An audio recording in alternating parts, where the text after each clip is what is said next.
লীগ বনাম বিএনপি এবার নিউ ইয়র্কে। ইউনুসের সফরে আগে অশান্তি ছড়ালো, তড়িঘড়ি এলাকা খালি করালো পুলিশ। জ্যাকসন হাইটসে স্লোগান পাল্টা স্লোগান। ইউনুস এলেন নিউ ইয়র্কে। প্রবাসীদের রাজনীতিতে ঝড় তুলল আগাম সংঘাত। প্রবাসী বাঙালিদের মুখোমুখি সংঘর্ষ। নিউ ইয়র্কে উত্তাল রাজনীতি।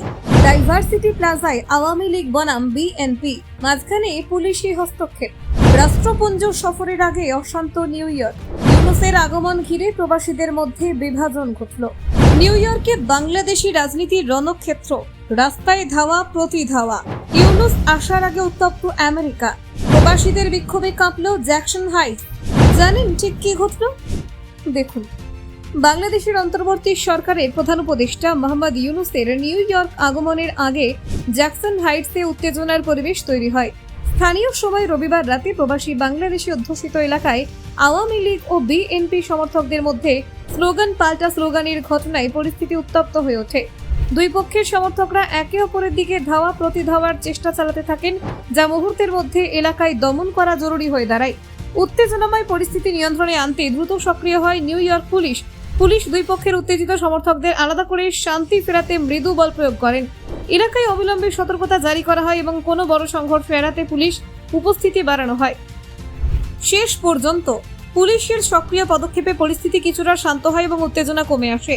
মোহাম্মদ ইউনুস এদিন বিকেলে নিউ ইয়র্কে পৌঁছান। তিনি রাষ্ট্রপুঞ্জে সাধারণ সভায় যোগ দিতে এসেছেন এবং এই সফরের সময় কয়েকজন রাষ্ট্রনেতার সঙ্গে দ্বিপাক্ষিক বৈঠক করার সম্ভাবনা রয়েছে।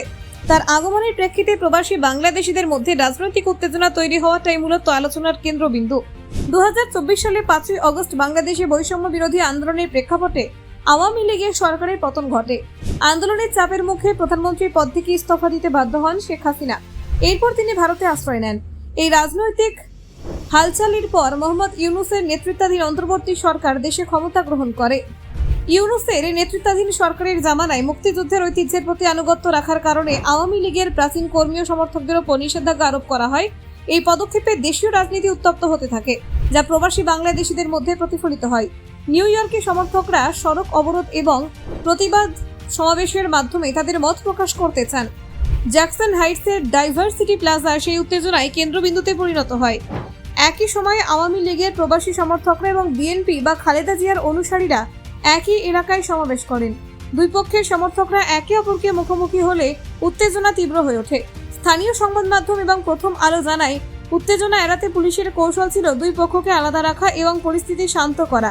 পুলিশের উপস্থিতি না হলে ছোট কোনো সংঘর্ষ বড় ধরনের সহিংসতা রূপ নিতে পারত। এতে স্থানীয় বাসিন্দারা বিপদগ্রস্ত হওয়ার আশঙ্কাও ছিল।